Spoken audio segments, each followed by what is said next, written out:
Saya menggunakan profit hijau pertama pada persemaian, kemudian pada usia 10 dan 20 hari. Kemudian pada usia 30 dan 40 hari, saya lanjut menggunakan profit merah. Berikutnya di usia 50 dan 60 hari, saya menggunakan profit orange. Dan terakhir di usia 70 hari, saya menggunakan profit maxi. Saya menggunakan profit series sebanyak 1-2 gram per liter. Dan pada fase generatif, saya menggunakan konsentrasi sekitar 3-4 gram per liter. Alhamdulillah dengan produk tersebut, ada peningkatan hasil sebanyak 6 ton per hektar.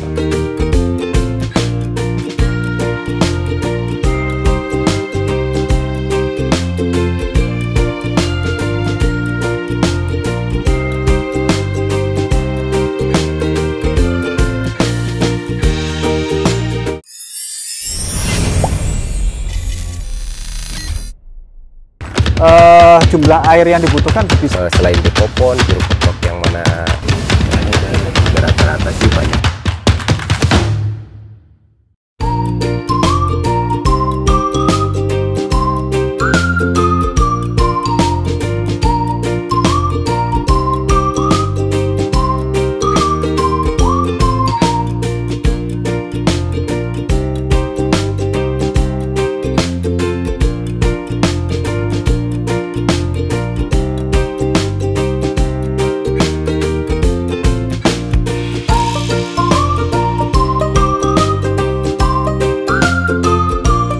Halo Sahabat Mutiara, perkenalkan nama saya Ahmad Syahid Purnama. Saya kelahiran tahun 1997.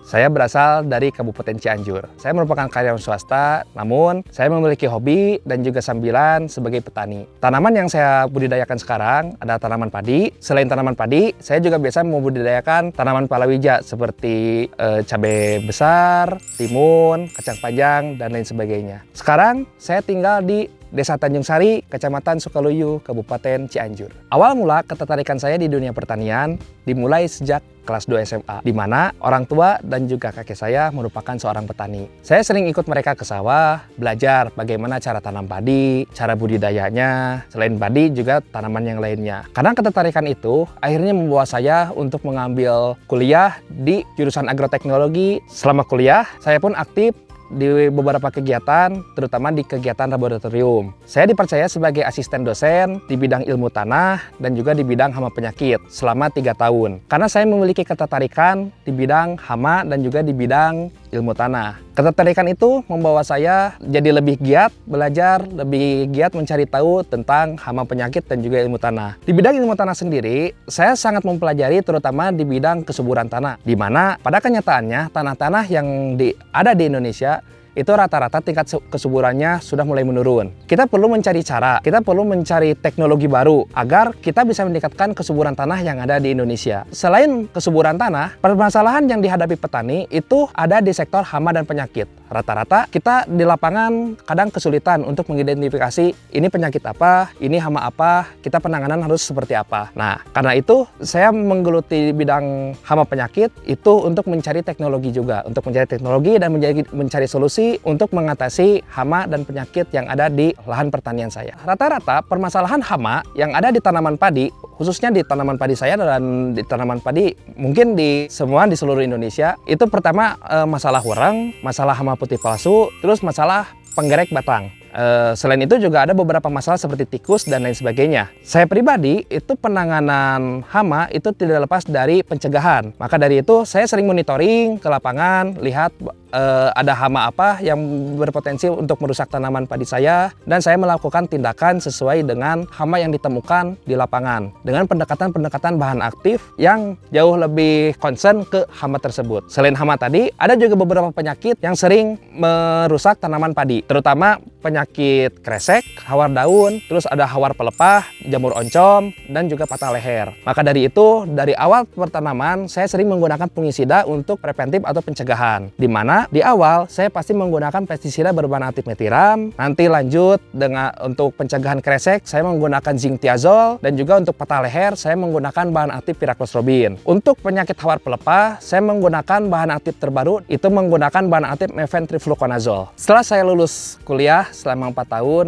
akhirnya saya terjun ke pertanian ke sawah saya sendiri dengan mengimplementasikan, mengaplikasikan ilmu-ilmu yang sudah saya dapat dari bangku perkuliahan ke lahan saya, seperti bagaimana cara pengolahan tanah yang baik, bagaimana cara pemupukan, pendekatan unsur hara yang baik. Selain itu juga pendekatan terkait pengendalian hama penyakit itu cenderung lebih teratur. Dan pada akhirnya di beberapa musim, alhamdulillah hasil padi saya selalu lebih unggul daripada teman-teman petani yang lainnya. Dan alhamdulillah pada akhirnya teman-teman petani yang merasa kebingungan, yang merasa ingin konsul, kadang suka main ke rumah untuk sekedar ngobrol sama saya terkait kendala yang ada di tanaman padinya. Kadang saya juga sering diundang oleh petani untuk monitoring ke lahan beliau, melihat kondisinya, melihat apa yang menjadi permasalahan mereka, dan saya coba untuk memberikan solusi terbaik yang saya ketahui kepada para petani. Alhamdulillah beberapa petani yang saya bantu itu merasa sangat terbantu dengan apa yang saya sampaikan. Masalah yang banyak ditemukan di petani, terutama masalah-masalah yang berkaitan dengan defisiensi unsur hara. Selain itu juga masalah-masalah yang berkaitan dengan hama penyakit. Rata-rata petani tidak tahu bagaimana cara membedakan antara defisiensi unsur hara dan juga akibat serangan hama penyakit. Maka dari itu, saya mencoba mengedukasi para petani, memberitahu secara sederhana bagaimana cara mengidentifikasi masalah kekurangan unsur hara ataupun tentang masalah hama dan penyakit yang ada di tanaman mereka. Pola tanam yang saya lakukan di lahan padi saya, pertama pada MT1 saya biasanya menanam padi varietas Ciherang ataupun IR64. Karena pada MT1 saya memilih varietas tersebut, terlebih varietas tersebut lumayan cukup perlu air, sehingga kan kalau MT1 air cukup melimpah, makanya di MT1 saya pasti menanam padi varietas IR64 ataupun Ciherang. Nah, pada saat MT2 saya menggunakan varietas Trisultan. Kenapa Trisultan? Karena berkaitan dengan kondisi air, di mana Trisultan sendiri merupakan varietas yang cukup tahan kekeringan. Selain itu juga padi varietas Trisultan merupakan padi genjah, di mana masa panen itu sekitar 95 sampai 100 hari. Pada saat MT3 saya biasanya menanam palawija berupa kedelai ataupun cabai dan juga tanaman palawija yang lainnya. Jadi ada rotasi tanaman. Jadi pola di saya MT1, MT2 itu padi, sedangkan MT3 itu pasti palawija. Kenapa dirotasi seperti itu? Karena untuk memutus rantai hama dan juga rantai penyakit. Saat ini tanaman padi saya berusia 10 hari. Pada musim sebelumnya saya menggunakan penambahan pupuk berupa Profit Series, di mana saya menggunakan Profit hijau sebanyak 3 kali, Profit merah sebanyak 2 kali, Profit orange sebanyak 2 kali, dan terakhir Profit Maxi sebanyak 1 kali. Di mana pola penggunaannya saya menggunakan Profit hijau pertama pada persemaian, kemudian pada usia 10 dan 20 hari. Kemudian pada usia 30 dan 40 hari saya lanjut menggunakan Profit merah. Berikutnya di usia 50 dan 60 hari saya menggunakan Profit orange, dan terakhir di usia 70 hari saya menggunakan Profit Maxi. Saya menggunakan Profit Series sebanyak 1 sampai 2 gram per liter. Dan pada fase generatif saya menggunakan konsentrasi sekitar 3 sampai 4 gram per liter.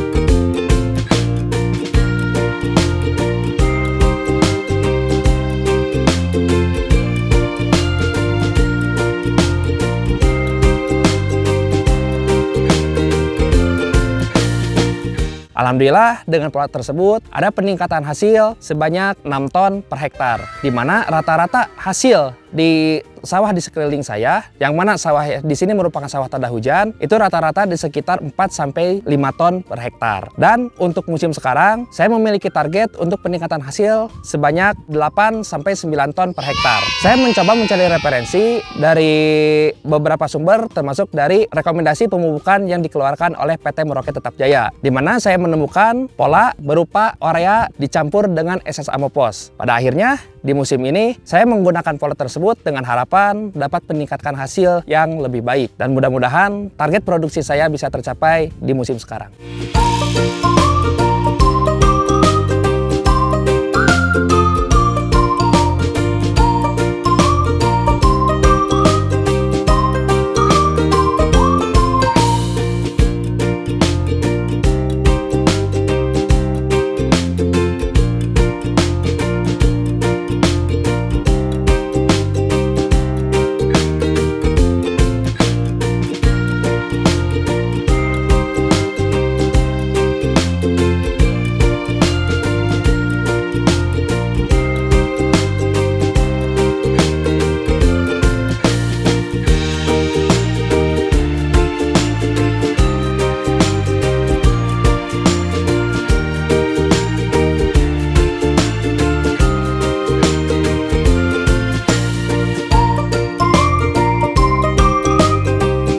Alasan saya menggunakan pupuk SS Amopos, yang pertama, itu dari segi kandungan unsur hara, itu sangat cocok untuk tanaman padi pada fase vegetatif, di mana SS Amopos sendiri memiliki kandungan unsur hara sebanyak 16% nitrogen, 20% fosfat, dan juga 12% sulfur. Pesan saya untuk para petani muda dan juga para pemuda yang baru lulus kuliah, yang masih mencari kerja, ataupun karyawan swasta yang ingin sambil bertani, tetap semangat, dan juga jangan lupa untuk terus berinovasi dan mencari referensi serta ilmu-ilmu yang bisa bermanfaat untuk pertanian kita, agar pertanian di Indonesia masih tetap maju dan juga dapat menyokong ketahanan pangan negara kita, dan terus berinovasi dan mencari ilmu. Terus support channel NPK Mutiara TV, jangan lupa like, komen, dan subscribe. Salam Mutiara.